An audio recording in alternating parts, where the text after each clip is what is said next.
All right. I apologize. I had it as 2 o'clock Mountain Time, which is 4 o'clock my time. So I was not even, it was now. When he switches between Mountain and current local, and I get all screwed up. So I apologize, everyone. No worries. No worries. Okay, so today is kind of one of those catch-all classes where I want to talk about some of the different things that you may or may not have ever thought of, and that when you do think of them, they can make a significant improvement in your workflow. So I gotta keep letting people in here. Bum, bum. All right, so I'm gonna make this small because I don't need to stare at myself. Who needs that? All right, so, how many of you have a retail storefront location? And how many of you are home-based? Because I don't know everybody's story since I'm not working with all of you individually. So if you're home-based, put a comment if you can. Looks like, Deneen, you're driving, so I'm assuming you won't be able to answer any of these. Home-based. Home-based? Okay. Stacy, are you home-based? Yes. Okay. I know, Kathleen, you are. Judy, are you? And yes. Okay. So then I'm going to speak to that for this group, since you guys are the ones here live. And then anybody that's listening to this recording and is more retail or commercial space, I will work with you individually if you would like to maximize that process to make sure that you're getting the most out of this coaching as well. Okay, so follow up with me by email or hit me up on the Facebook group, and I will walk you through some things that may apply to you specifically with your retail space. Okay, so some of the things that I'm stunned at people not realizing is that family members should not be answering the phone. You know, kids and little people and all that should not be answering the phone for the business. Even as genuine and as authentic as that is, it doesn't help you at all. So, and it's hard with a home-based business sometimes because kids love phones and they love to answer them. So if any of you are dealing with little people, keep that in mind. Faxing anymore is kind of a weird thing that not a lot of people are using fax technology anymore, but you can get it online for $10 a month. So they actually come through to you as an email. So if somebody absolutely wants to fax you paperwork, you can still do that. And AT&T offers a digital fax option that's $10 a month. So if you don't have that capability and somebody is asking for it, definitely easy to put into place. Sorry, we've been COVID exposed and I've got a scratchy throat, so I'm going to keep slipping water. We have, in today's society, a instant expectation that I should be able to get to you now 24/7. And unfortunately, that's not sustainable or particularly helpful for you as a business owner. So you need to have an answering service, voicemail, or answering machine that does answer the phone when you are after hours, so that you can have a personal life and not have customers banging on you at 10 o'clock on Friday night, because it's not appropriate and you don't need to be that responsive. So one of the things that this is about how to maximize your space and your assets. One of your biggest assets is your time, and making sure that you're using your time as wisely as possible, and training your customers as to what kind of time they can expect to demand from you. So what your business hours are, and how to put barriers in place so that you teach your customers that when I'm working, and when I'm not, I'm not. So that is a really big one, is to be able to have voicemail or something that is there to protect you, so you can choose to answer the phone or not when it's a work call and it's, dinner time. Um, Talking about the value of space, you need to figure out what tools you use and where you use them. We finally figured out in our shop that we needed to have nippers at every single sewing head. We needed to have sewing shears at every single sewing head. We needed to have a way to have a pen or a pencil at every single workstation and sewing head. And those things all tend to migrate and walk around. So we actually rigged up, I apologize, a little pouch that hung off of the side of the sewing head. And in that was always the nippers, the shears, and a Sharpie and a ballpoint. And if anybody got busted walking off with one of those things from that sewing head, we actually had a fine of $1. And it retrained all of us to make sure we left everything where it belonged on every workstation and every sewing head. So that my mom was absolutely on fire about always having the tools where you need them, when you need them, and not having to walk all the way across the shop to go get a pair of shears because somebody took them from, the 6th head on a 12 head machine, because it's really annoying when you need them and they're not there. So we also found that if we put our nippers on yarn necklaces, that we could wear them. Some people have found wearing an apron, either a full apron or a waist apron, works great because you always have your tools on you then. Men have the advantage of a shirt pocket that we women often don't wear. So we did a necklace of yarn that we just tied our nippers onto. Counter space is hugely valuable. It's your most expensive real estate in your business, any flat surface. And if you're at all like me, and trust me, my husband can attest to this, if there's an empty flat surface, the lifespan of that is like 5 seconds, because it's going to be filled with stuff in, a heartbeat. There's my this table started out clean this morning. So, I don't know how it happens, but it does. So the piles accumulate, and you have to learn how to daily deal with whatever has accumulated. So that way you have work surfaces for hooping, writing orders, measuring, laying out garments, whatever it is you need. So if you're a piler like I am, it is a disease that is very, very difficult to control. And it is something you have to consciously work at to keep your work surfaces clear. We also found that my dad built us little rolling work tables, and we put them on wheels. So you could roll over, and it was bar height, like taller than table height, but not quite as high as a bar. So probably 36 inches off the floor, or 40, more like kitchen counter height. And you put them all on wheels.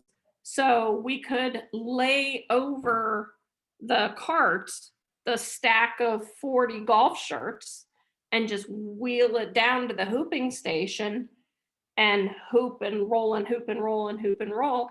And we could then have that floating up and down along the 12 head. And it would be great because there was always, 12 more shirts on there hooped ready to go that you could just scoot it along, and you weren't lugging stuff and dropping things and all of that. So getting any of your work carts, it's almost like a laundry cart, but it had a surface on the top instead of a basket. And it worked really, really well. And having them on wheels, I could not believe the difference it made, how often and how many different ways we started to use those. So if you have a need for additional work surface, little rolling carts are absolutely huge, huge improvement. Looking through my list here, the walls, you should, it's likely you're not going to have any blank walls if you get really going. It's going to have pegboard on it for your threads, your hoops, your templates, everything that you can get up on a wall instead of in a drawer or on a counter is absolutely the best use of that space. I loved having all our hoops on the wall on pegboard because you could always find a set that was matched. You could see what was there. You only grabbed the ones you needed. You weren't going through a whole drawer full of hoops trying to find the one you wanted, because you could see the 4-inch, the 6-inch, the ovals, the squares, and you could grab them just boop, right off the wall. So pegboard was really good, great for that. And we actually spray painted templates on the wall of which hoops went where, so they always lived in the same spot on the wall.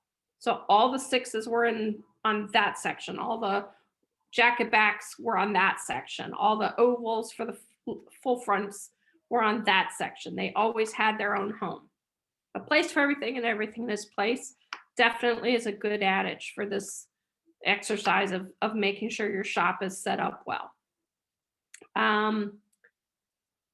Thread storage is, there's 5,000 ways to store threads. You can do boxes, you can do drawers, you can do pegboard, you can do wall mount, you can do anything you want. The ultimate solution is what works well for you. Are you, do you need them in a drawer out of the dust? Do you want them where you can see them all the time, but that they're not in direct sunlight, so you're not increasing the dry rot factor and the fade? So you really, and the last thing you want to have to do is dig through drawers and drawers and drawers trying to find that dang 1040 red.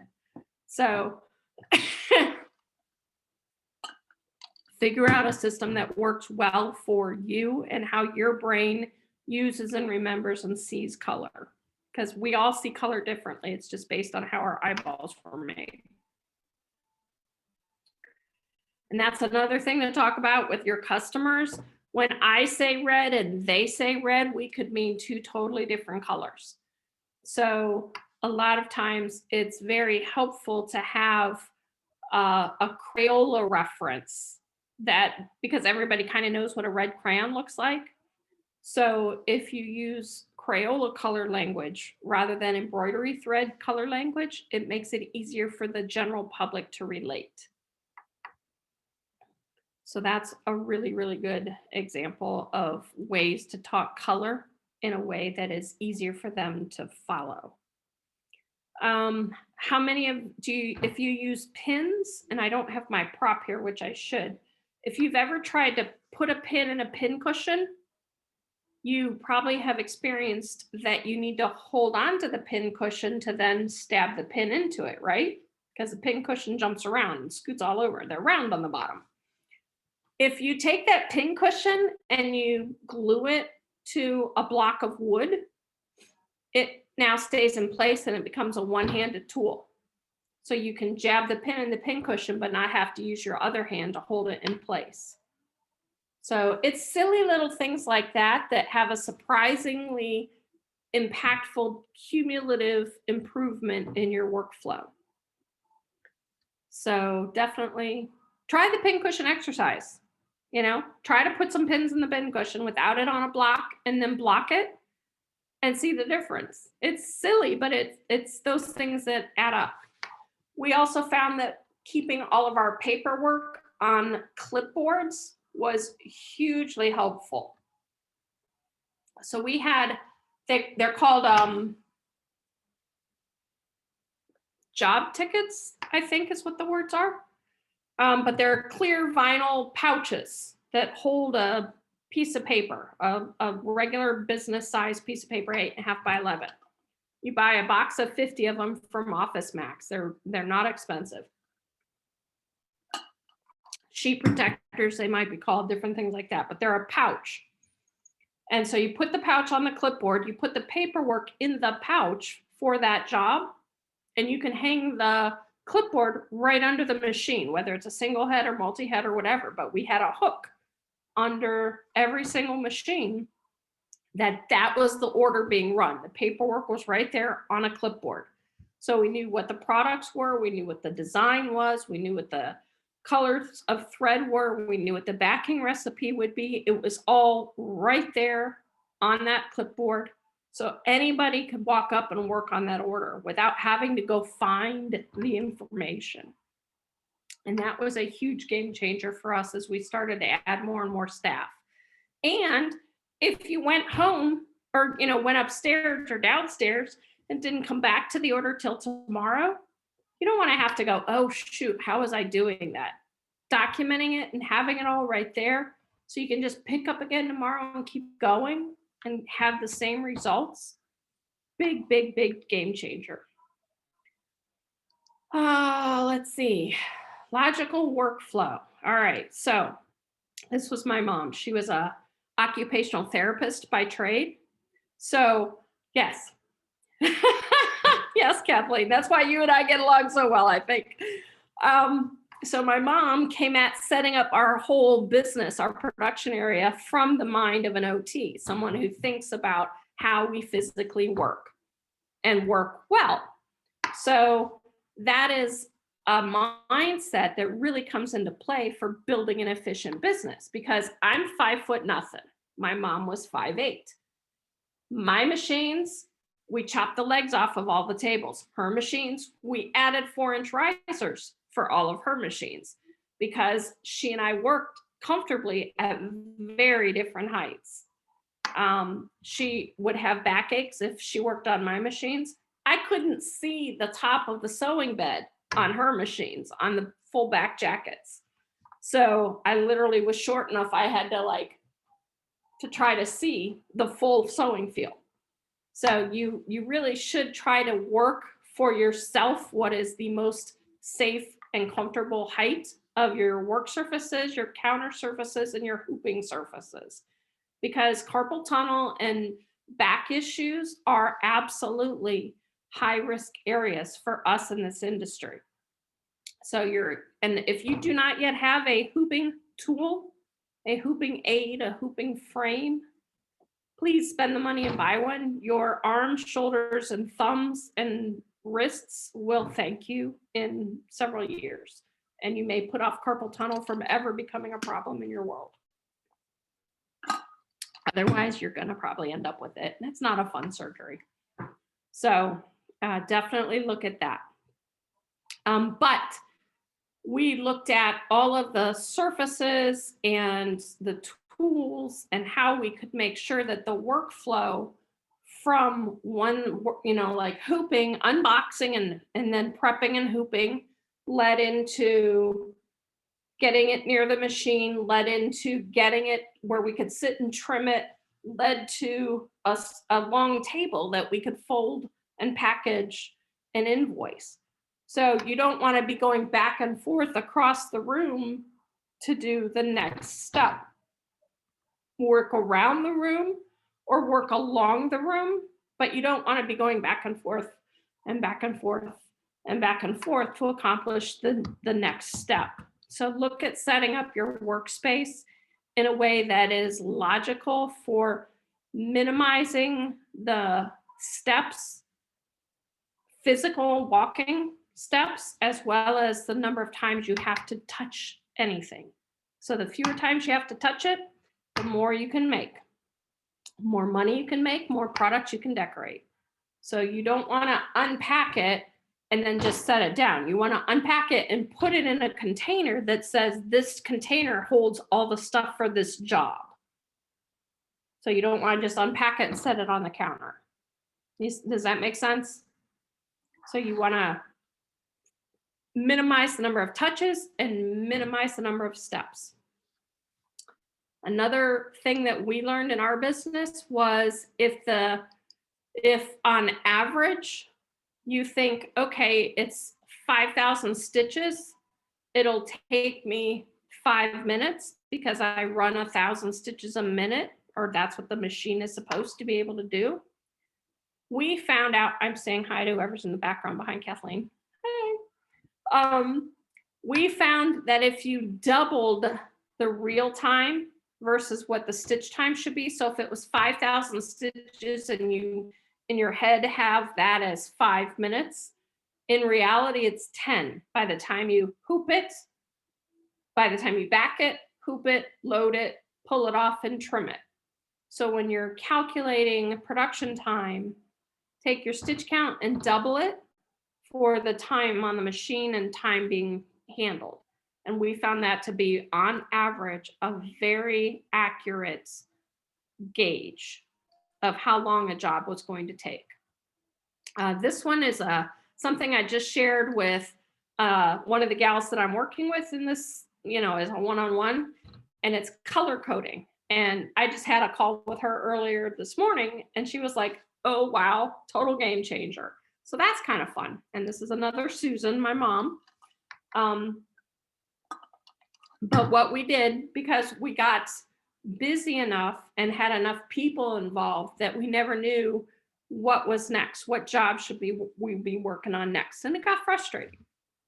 So she came up with a way to color code all of our orders. So you take a calendar and you take 4 colors of highlighter and you use the common colors, yellow, green, pink, and blue is what we use because they're easily available.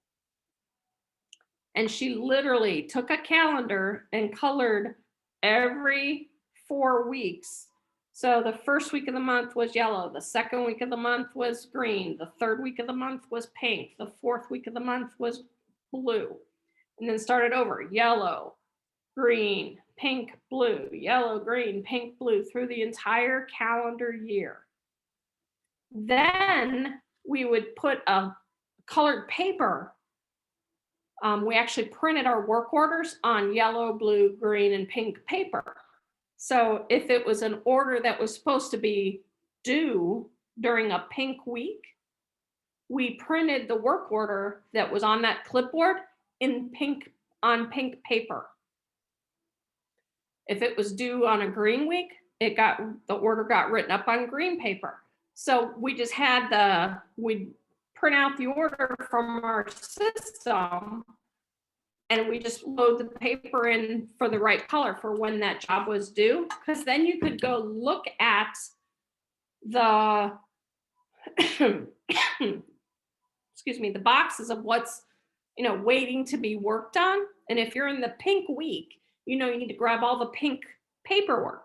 You don't need to be worrying about yellow, green, or blue because they're not due this week. On the other hand, if last week was yellow and there's a yellow box sitting there, that should be the first one you look at that you're like, oh, wow, why is there a yellow box? That should have been out of here last week. So it really helps visually give you great clue of what the rotation is of the production flow. So that really worked well.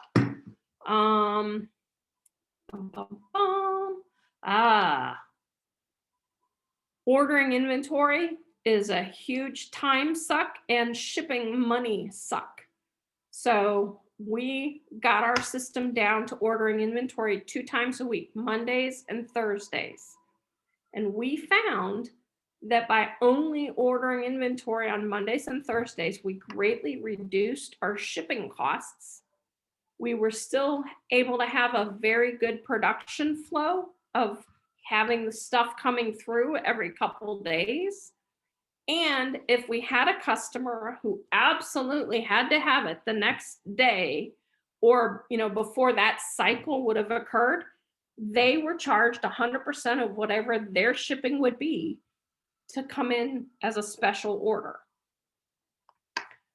But otherwise, we were able to cut our shipping costs practically in half by ganging up our ordering process rather than ordering this one and that one and that one. And by ordering on Mondays and Thursdays, the Thursday orders always came in by Monday. So then we had stuff to work on through the week. And then the Monday stuff was always here by Wednesday or Thursday, and that kept the weekend shift going. So it really was a good flow for keeping the order going. We also only unpacked the orders all at one time.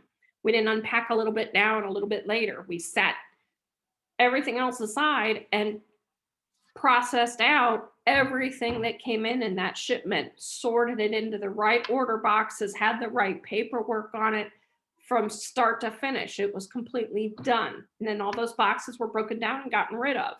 So that way things didn't get lost in the shuffle, which we found they did otherwise.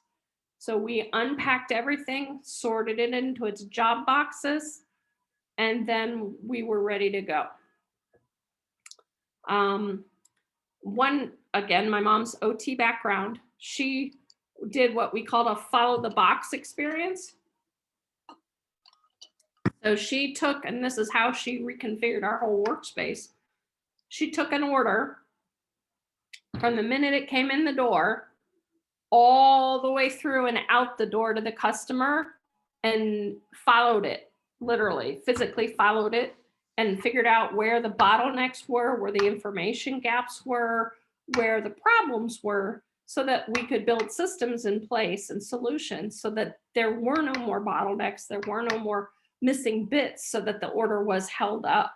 So if you've never actually intentionally followed a job from point A of I'm buying this from you to point Z, I'm picking it up from you, you might find it an interesting experiment to see where the systems are good and where they need a little bit of help to smooth out, because that makes a huge difference. And again, it's these little things that add up and cumulatively make a big, big difference in how much money you can make, how much work you can produce.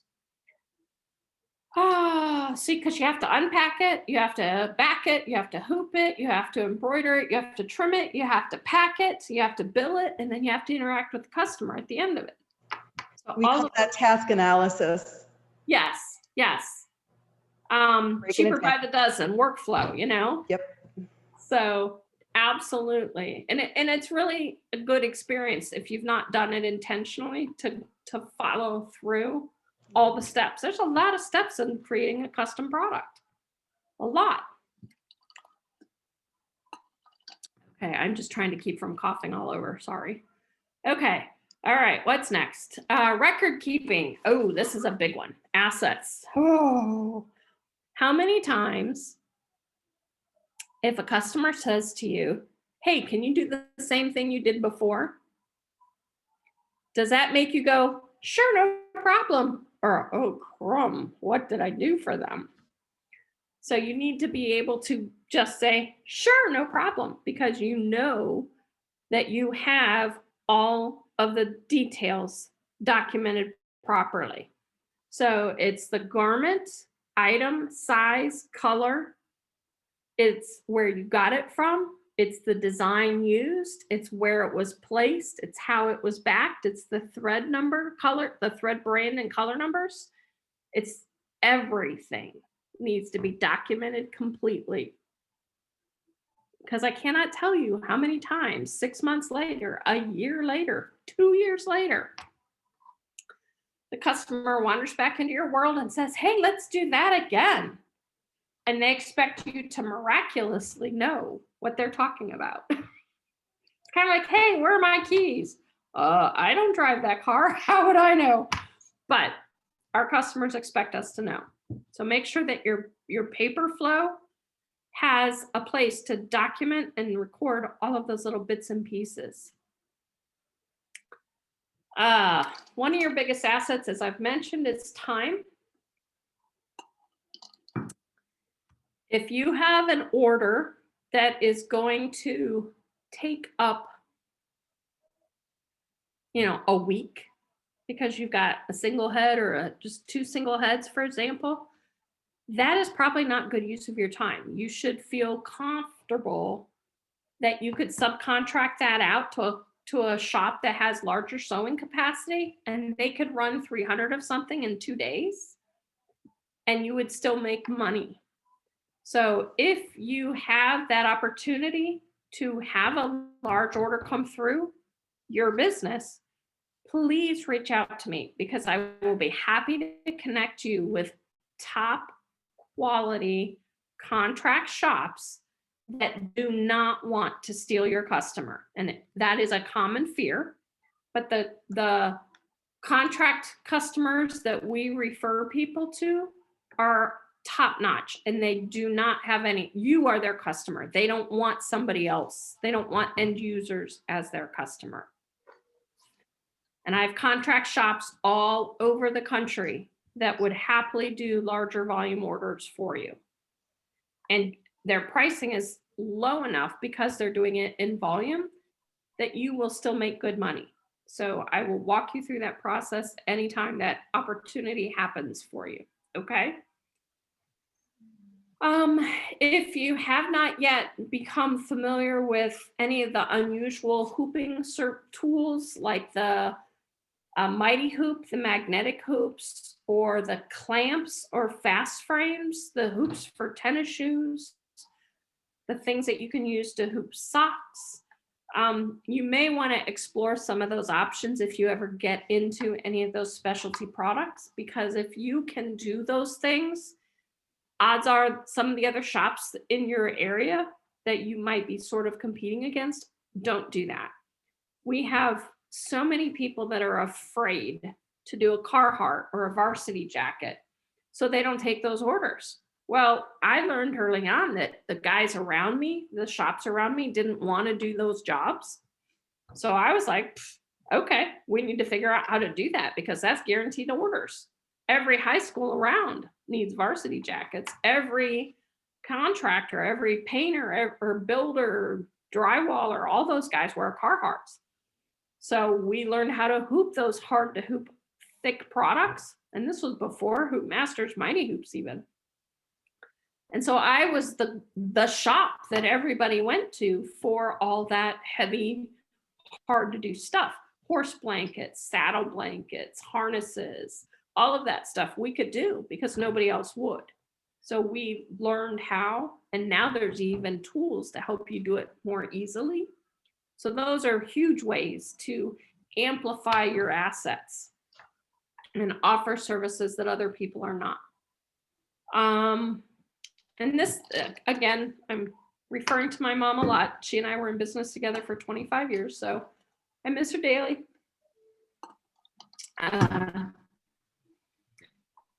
But one of her things is do what makes you happy, in all things in life, but make your workspace enjoyable. We painted things a happy color. We played good music. We had, I wouldn't go with, it's not misters, but it's the diffusers, I think they're called, the fragrant oils, the essential oils. Don't do that because that oil ends up on the garments. So that's a bad thing to do. But she was a big fan of a scented candle in the morning to like get a fresh smell to the place, one of the summer breeze or clean linen or whatever. So she always did that, lighted that for a little while at the beginning of the day. That was one of her little things, was fresh start.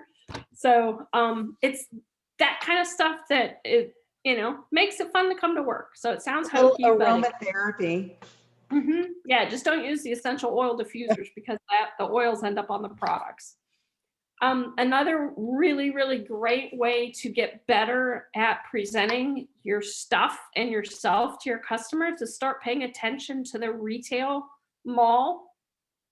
Go to Macy's, go to Dillard's, go to, I don't know what the department stores are near you, Elder Beerman or whatever. Go look at how the mannequins are dressed. And it's silly things like tucking a pocket, the hand or the sleeve into the pocket. It's having a ball cap on a mannequin at an angle instead of straight.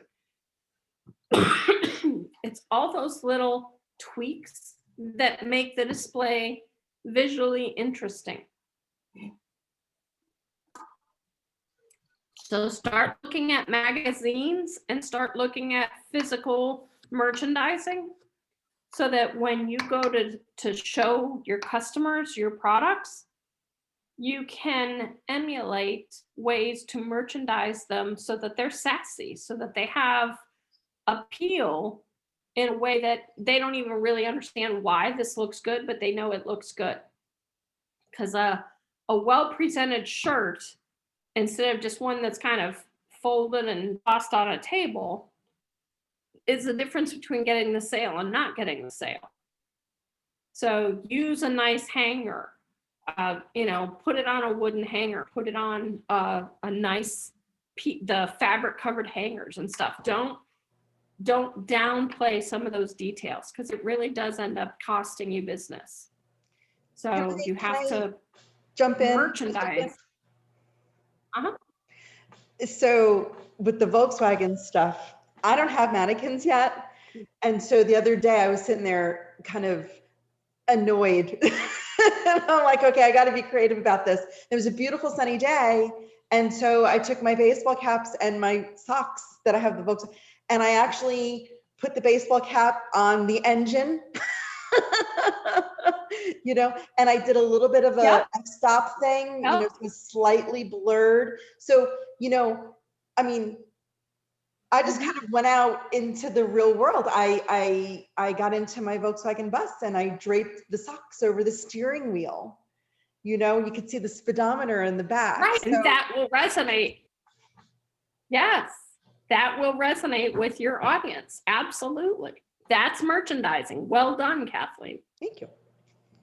Yeah, that's the kind of stuff that will make a difference. If you're showing a golf shirt and you can put a couple golf balls or golf tees or a golf club leaning up next to it, that is a really good thing. So put it in the story or put the story in the product. And it's also, people like fun. So if in your pictures and in your merchandising, you're playful or unexpected, it makes it more memorable. It adds to the mental peanut butter that they will remember it. Okay, have I given you enough to think about? Basically, you want to use your walls. You want to minimize your steps. You want your workflow to go from the beginning of the order to the end of the order with as little redundancy or going back and forth to chase tools. And you want to be lean and efficient with how you handle stuff going through the process of creating your orders. And the better you are at that, the more money you can make because the more orders you can turn. And that's what it comes down to, is how much stuff can you make, because then that's how much money you can make. All righty. Question. Yeah. Okay. And maybe this is totally out of this, but like I'm having an issue with packaging at the end to, give to my customer. Do you have any, I can't even think of the word, options? Are you using boxes? So Are you using like the Sandmar boxes? Is that what you're talking about? Well, I do more custom baby stuff or quilting for people. So right now I'm just using like paper bags, and then I'm putting a sticker on it and I'm enclosing a card or whatever. But I would like something to be a little bit more fancy, being as, people are coming to me for more of like a custom baby gift or a quilt or something like that. Okay. There's a company called Uline, ULINE.com, and they sell they have a huge catalog of packaging, bags, boxes, ribbon, bows, everything like that. There's another company called Wraps, RAPPS. His last name is Wrap. Okay. Wraps Packaging. And I just find that funny that he sells wraps and he's a wrap, last name. But wrapspackaging.com, and he sells gift wrap and the crinkle cuts and pretty bows and pretty ribbon and all of that kind of thing. So you can poly bag it, and you can even buy the wire that is like, it's a guillotine wire. So basically it's a hot wire on a blade that comes down and seals the bag. I don't know if I'm explaining it right, but it's a long wire and it just goes zoop, and then you put the plastic bag in and you bring down the wire and it seals the bag. Okay. So it looks very professional, Right. And then you add your sticker on that and your care instructions and your little how to, this is a custom made for you lovely thing. But that even just sealing the bag with the hot wire, they sell that at Uline. Okay. And they're not that expensive. But we had different accounts that we offered a bagging and tagging service. So we would put everything in a clear plastic t-shirt bag, individual items, seal it, and then we'd add a sticker that said the name of the employee that it was for. So if Bob, if a mechanic shop had 6 guys working there, and so they ordered 5 or 6 different items each, we would put all of Bob's items in one bag and then seal the bag and put a sticker on it with Bob Smith. So then when the order was delivered, they could just grab Bob Smith's bag and say, "Hey, Bob, your shirts are here." And it was super easy, but we charged extra for that. It was called bagging and tagging. And it covered the cost of the bag, the time to seal it. But for them, it was a huge customer service thing and especially since no other embroiderer in our area did it. So the last thing the office lady wanted to do was have to go through and sort everything out and figure out who ordered what. So they loved the fact that I offered bagging and tagging because I made their life so easy. Yeah. And it was a really good way to separate myself from the other shops. All right. Thank you. Yeah, but between Wraps Packaging and Uline, you may find a couple options. You can also buy custom printed ribbon with your company name on it, and then you could tie a ribbon around them, and you can buy that in 100-yard spools. Okay. So we did that for a couple customers. We did that for a church, and they actually strung Christmas ornaments with it.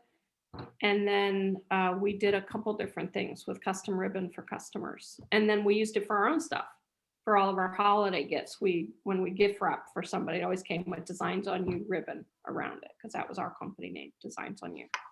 Okay. Thank you. Yep. And if you need the places to get that stuff, like the custom printed ribbon, just post it in the Facebook group and I'll add the resource for you. Okay. Thank you. Okay. And Judy was asking, do I have a template for this information? I will try to create a handout that I was working from one here, so I will put that up in the Drive folder for everybody after this. So I do have Okay. one more question. Sorry. No, So- bring it. For these home-based businesses, I'm using my cell phone as my phone. Do you recommend a separate phone, a separate number? Because people do, you're getting things all the time from people. Mhm.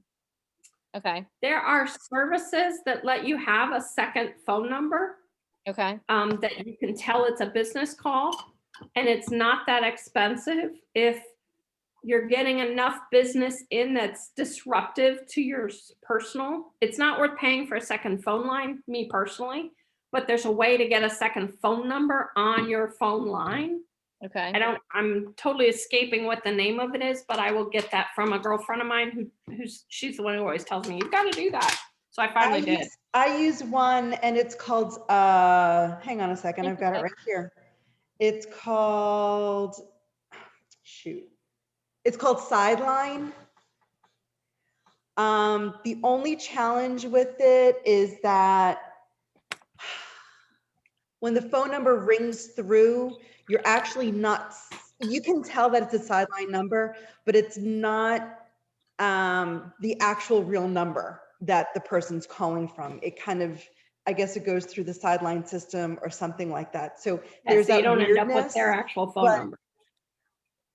Yeah, but they can text you, they can leave a message, and you can definitely tell, it's a Sideline number. So, and it's, I think, I don't know, it's like $70 or $90 a year or something like that.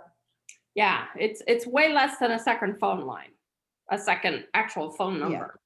So yeah, I will. And then also there's look and see what services, there's actual like answering services that will have like a live person answering your phone, and you can give them a script. There's one that's called Pat Live, PATLIVE.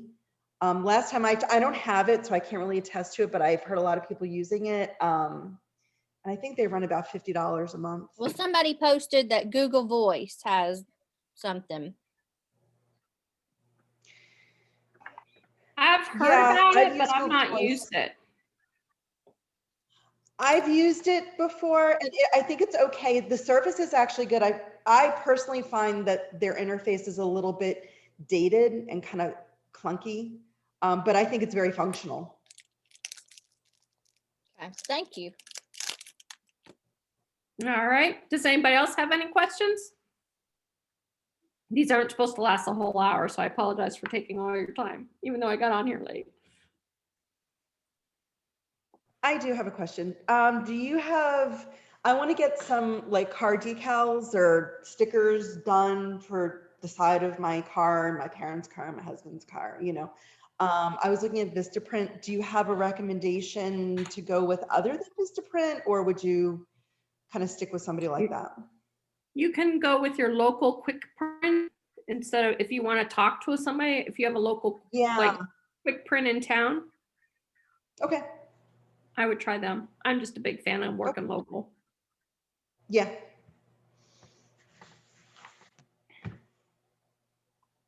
Oh, and Mandy makes stickers, so check with her.